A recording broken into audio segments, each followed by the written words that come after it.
Hey boys, it's Holdy, and today we are going to be going over the best stub methods in MLB The Show 22. And we're going to be starting off strong, and today we're going to be starting it off and how I got 70k stubs in one day.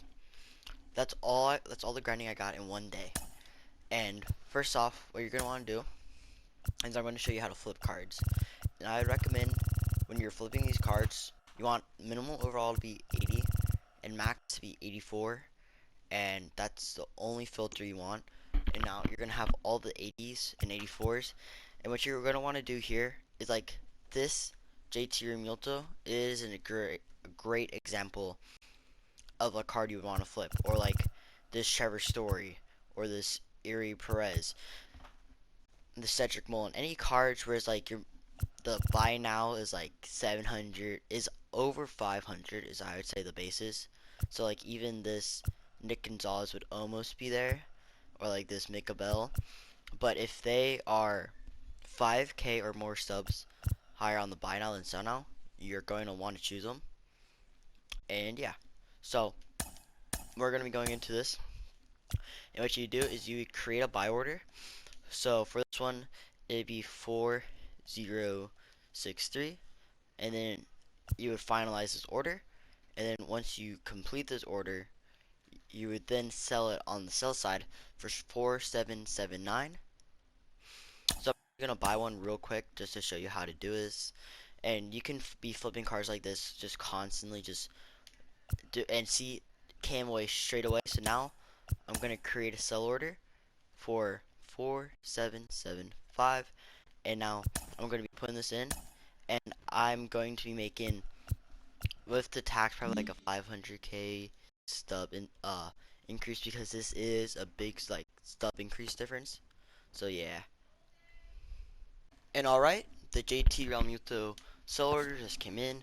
So now once I get all this, because it'll show my completed orders. And also I did sell all the cards from my pack opening, so from my last video, so go check that one out.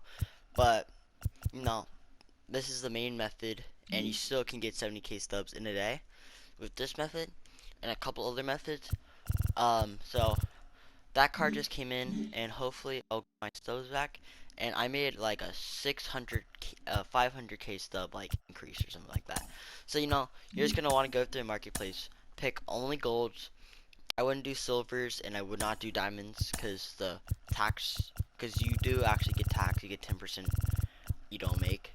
So I'm actually gonna go and show you like a card you would not want to do. So right now, this Nick Gonzalez, with the tax, you would actually make 20 subs, because since it's 2,800, you'd be losing 10%. 10% would be 280. So you'd actually be losing stubs if you did this one. Like this one, I'm losing 400 stubs, so I'm actually making like 300 stubs back, which is why I always say it should be like a 500 stub difference. That way you don't have stuff where you're losing stubs for doing this. Like this one is great because it's a 600k difference, and only gonna be losing about like 300. So you will be making like 300 stuff back. So another bad example of a card you would not want to do this for is a card like this Carlos Correa, because sell now is so close to the buy now that you still pretty much be making no profit. And then also you don't want to be doing stub ones that are like lower down. Like if this was a bigger gap, you still want to do this because it's sub 2000, so it's not really even worth flipping anyway. So just go through, flip all these cards. You can do this naturally over the course of stuff, casually, like pull up YouTube, Netflix, whatever you want to do. And this isn't even my like go-to method. Another go-to method which isn't out yet but will be a main method is investing in gold cards to go diamond. Like let's say Brandon Lau has a sick year, like especially with contact versus lefty, like he's hitting like 300 on against lefties. Then for the roster update, pulled up, and his contact versus lefty is going to get brought up. Or he's like better on defense, and his defense will get pulled up, and I'll turn him into a diamond. And then his quick sell will go up, and you can quick sell him and make a ton of subs that way. But that is like the third way, and it's not available yet. But with how much cards quick sell, that is one of the that typically turns into the main reason once the MLB season starts going on. But right now, my number one method is through my baby, my favorite game mode they've ever added. I've made another video. I've made 2 videos on this one. Check out the newest one. That is go deep dive, and then the first one is my initial thoughts. Let's go check those twos out. I actually did become the season championship, but you know that is not what we're looking at. We're actually gonna start a fresh season. And once we load in, I'll show you what. And these are the goals. And after going through all this, I'm looking at it, doing one run of this with doing when you're doing all of these things like, and I've been doing the math, and just right off my top of my head, you'd be getting about 20k stubs in one single run. That is insane. And you get the add-on bonus of a bunch of show packs, prospect packs, championship bundle, which is a ton of packs. This thing right here makes this entire run worth it. And then you can get ball on as a habit pack from these two, but they aren't needed.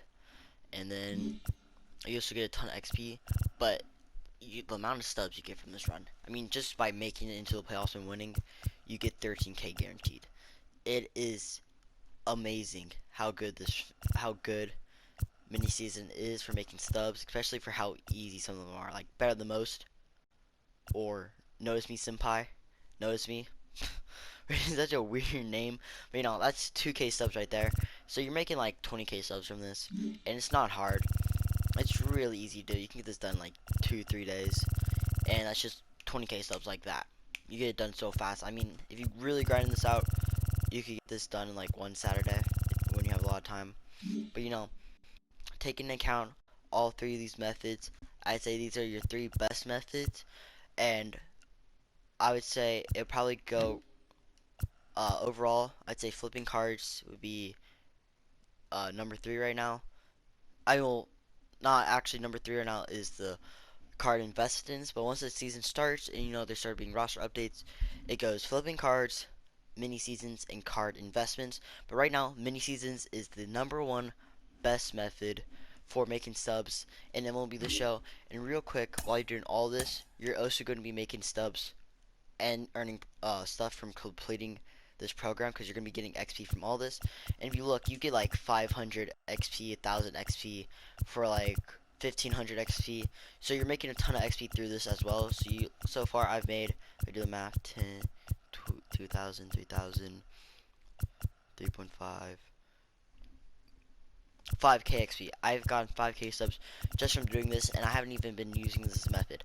That's just 5k subs you get as an add-on when you're really going for these face of the franchise cards. And also, you can sell these cards.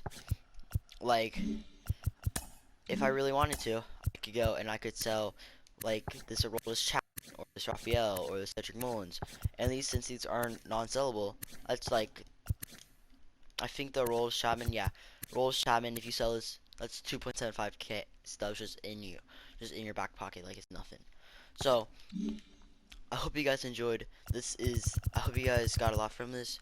Make sure you guys like, comment, subscribe, and I'll see y'all in the next one.